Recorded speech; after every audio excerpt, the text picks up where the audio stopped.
entretenimiento en donde quieras. Estamos viendo Palabras Más.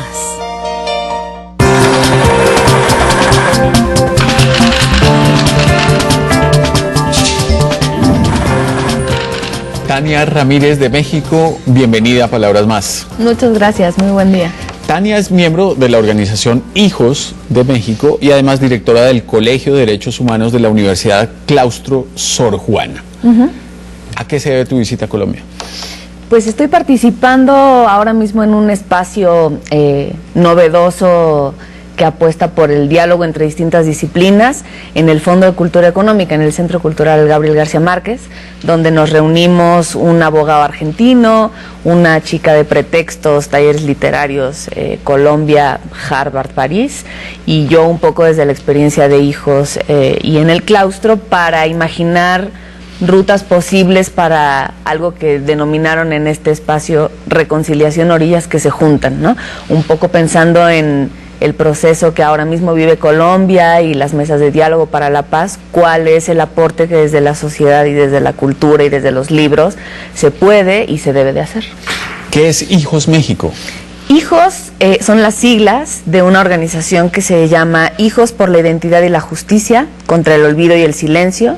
Es una red internacional, también hay hijos acá en Colombia y en Argentina y en Guatemala y en España. Somos hijos de una generación que fue especialmente reprimida durante las décadas pasadas de los distintos conflictos en el continente y somos hijos en nuestra mayoría de personas que fueron desaparecidas por motivos políticos. ¿El caso tuyo cuál es exactamente? Cuéntanos tu historia. Sí, el caso mío es la desaparición de mi padre. Cuando yo estaba todavía en el vientre de mi madre, tenía 5 meses, me parece, ahí dentro. A mi padre, por su participación política y la participación que tenía toda la familia en la Liga Comunista 23 de septiembre, lo desaparecen. Es decir, lo secuestran, no dan pistas de dónde está. Después supimos que estuvo en el campo militar número 1, que tiene su base en la Ciudad de México. Y tiempo después, otros miembros de la familia que también habían sido desaparecidos fueron saliendo, pero mi padre nunca salió, ¿no? Entonces, a mi madre le tocó esconderse durante esos últimos meses del embarazo, hasta que yo nacía. Y desde el momento en el que nací y desde el momento en el que tengo memoria, tanto mi abuela como mi madre han estado siempre en el camino de la lucha por el esclarecimiento de los hechos, por la presentación con vida de los desaparecidos, y un poco en esa historia yo crecí, me formé y ahí tengo pues un qué hacer ahora, ¿no? Esa tarea de los hijos o las personas relacionadas con los desaparecidos, no solo en México, sino en toda América Latina y quizás en el mundo también, pues es una tarea muy dura, muy difícil en el sentido de tratar de reconstruir como esa historia que no pudo ser y lo que pasó, porque las referencias son fragmentarias. Y bueno, y pueden pasar muchos años, incluso generaciones sin tener una certeza de qué fue lo que ocurrió. Ahora, esa tarea desde una organización, no estando solo en la vida con sus hermanos o sus tíos o sus primos, tratando de ver qué fue lo que pasó, ¿cómo se facilita? Y en el caso tuyo, ¿qué se ha logrado? Se facilita en el sentido de que uno o una puede asimilar mucho más fácilmente que estas historias no son aisladas, que no son tragedias individuales ni familiares, sino que uno puede empezar a comprender el patrón, ¿no?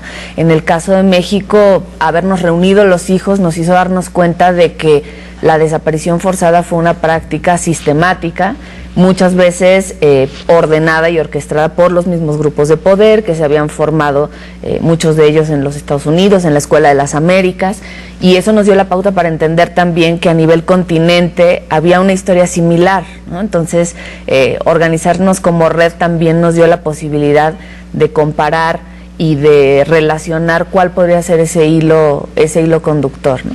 Además de eso, la posibilidad de hacer algo con esa historia, ¿no? De sublimarla, dirían en términos psicológicos, es altamente positivo, ¿no? Al menos para mí, no puedo decir que sea una receta que sirva para todas las personas que sean familiares de desaparecidos. Para mí ha sido importantísimo encontrar en el lugar del activismo y de la lucha por la memoria una forma de darle sentido a la historia que me tocó vivir, ¿no? Y eso es algo que se construye mucho más fácilmente en colectivo, porque las frustraciones también se acompañan y los dolores se acompañan, pero también las alegrías y los logros se han alcanzado, ¿no? En el caso nuestro, tuvimos las últimas noticias de que mi padre estaba vivo unos 3 meses después de que lo desaparecieron, digamos.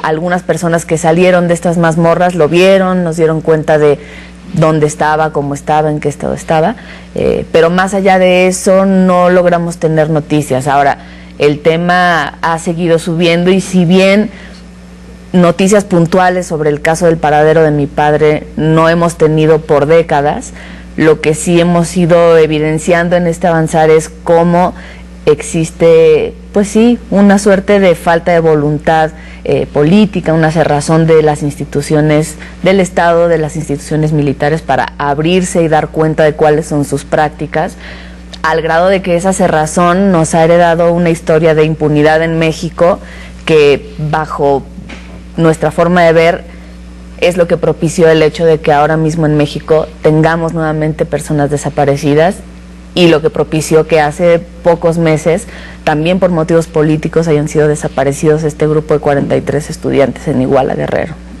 Los logros más importantes de esa tarea que nos describes, ¿cuáles podrían ser de una organización como la tuya? Son logros muy difíciles de medir y muy intangibles, pero estoy segura de que a la larga, en términos de la construcción de una sociedad más memoriosa, son importantes. Uno de los logros sería haber mantenido en la memoria el relato de la desaparición forzada, ¿no? Por más que la historia oficial no lo contó, o por más que hubo cierta cerrazón, el hecho de que nosotros y los familiares siempre hayamos estado insistiendo en qué es lo que sucedió, qué se hizo, le ha dado la posibilidad a la sociedad mexicana de que si tienen curiosidad y quieren saber algo, allí está la fuente de información, y eso posibilita que los mexicanos nos leamos de una forma distinta, de una forma más real, de una forma más cercana. Y yo creo que también los logros que se alcanzan con la condena social es que ese proceso de condena desde la sociedad también hace avanzar las condenas formales, judiciales, ¿me explicó? O sea, el hecho de que desde la calle la gente y las familias pidan justicia, pidan castigo, posibilita un ambiente tal en el que el sistema de justicia comprenda que es una necesidad social lo que ahí se está expresando y pueda tomar decisiones en ese sentido.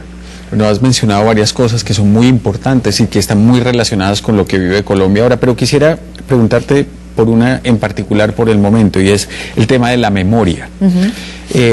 La importancia de la memoria en todo este tipo de procesos significa algo así como escribir una historia reciente. ¿Cómo hacer para que esa historia sea confiable? ¿Cómo se construye esa historia para que haya un documento donde la gente pueda acudir y encuentre una información real que sirva, que aporte para ellos como individuos y para la sociedad? Sí, hay distintas formas de hacer esos relatos. Hay, incluso desde los ejercicios académicos, muchas formas y muchas escuelas para documentar los hechos adecuadamente, ¿no? Desde la precisión objetiva de los datos y de la documentación, hay muchas formas de hacerlo, pero también es sumamente importante, y yo en eso me veo muy espejeada con lo que le pasa a Colombia. También es muy importante el relato de los hechos a nivel individual, a nivel percepciones, a nivel sensaciones. La memoria también está construida de esas partes que no son solo datos históricos, ¿no? Sino de datos subjetivos, de cómo eran las personas, qué comían, qué música les gustaba, qué libros leían. Ese es un correlato de la memoria que le da dimensión humana a los hechos históricos, y esa es una tarea que está en manos de la sociedad y de la abuela que le cuenta a la nieta, y que va mucho más de boca a boca, y que son herramientas que sí que tenemos como sociedad. No solo estadística. No solo estadística, por supuesto, ¿no? La cara humana y el cuerpo y el alma y el pensamiento de las personas que no están se mantiene en el relato de las personas que estuvieron cerca, que las conocieron, etcétera, y eso a veces puede ser tanto o más rico que el documento panfletario con el cual se presentaron o el archivo histórico. O sea, la memoria está compuesta de al menos esos dos elementos, ¿no? Y ninguno de los dos debería desechar al otro. El otro tema importante que mencionaste, que me parece importante resaltar, es el tema de la sanción social. ¿Cómo lograrlo? ¿Cómo opera desde una organización como Hijos la conquista de esos espacios para que las organizaciones judiciales, los encargados de impartir justicia, la sociedad del Estado, los medios de comunicación, digamos, no se aparten de esa historia y la tengan presente? Es un trabajo contracorriente, la verdad. Es un trabajo que se hace mucho desde las calles, desde la simpatía con otras personas y otras organizaciones que tienen objetivos comunes. Y es una cuestión que incluso desde los derechos humanos se ha denominado como la exigibilidad y después la justiciabilidad de derechos, ¿no? La exigibilidad tiene que ver con cómo las personas y los grupos y la sociedad tenemos no solo la capacidad, sino el derecho de exigir que nuestros derechos humanos sean respetados y garantizados, ¿no? A veces como sociedad se nos olvida que tenemos esa capacidad, ¿no? Y que tenemos hasta cierto punto, justo porque se lo debemos a la memoria, la obligación de exigirlo, ¿no? Después la exigibilidad va metiéndole presión a la tuerca y va cerrando el espacio para que la justiciabilidad suceda, es decir, que los mecanismos del sistema de justicia escuchen ese clamor de la sociedad y hagan su trabajo, ¿no? Y no solo que hagan su trabajo independientemente, sino que enriquezcan su quehacer a partir de lo que en la sociedad está sucediendo, ¿no? Es un caso muy claro, y lo veíamos en el fondo ahora en estos días. Un caso muy claro es el de la justicia transicional, ¿no? Que se habla tanto.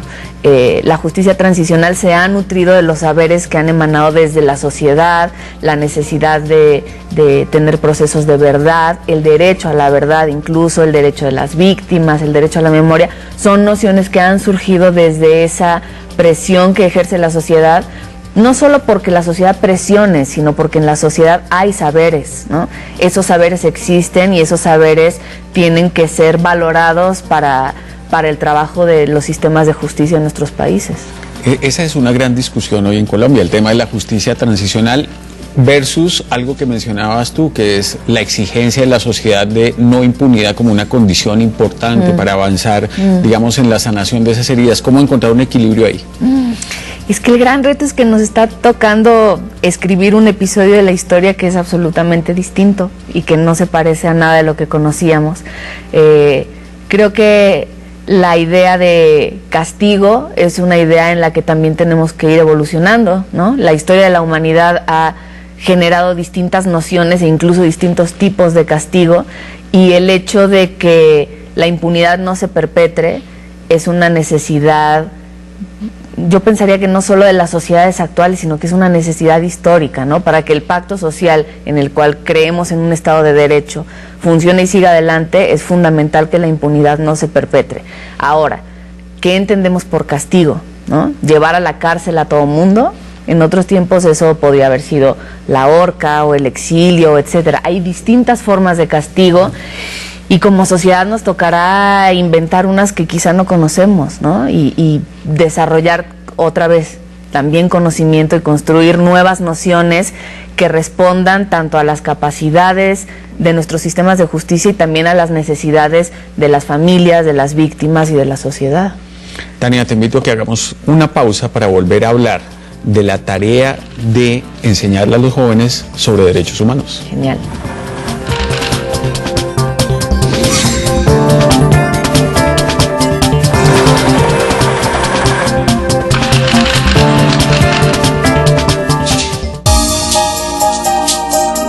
Ya regresamos con Palabras Más.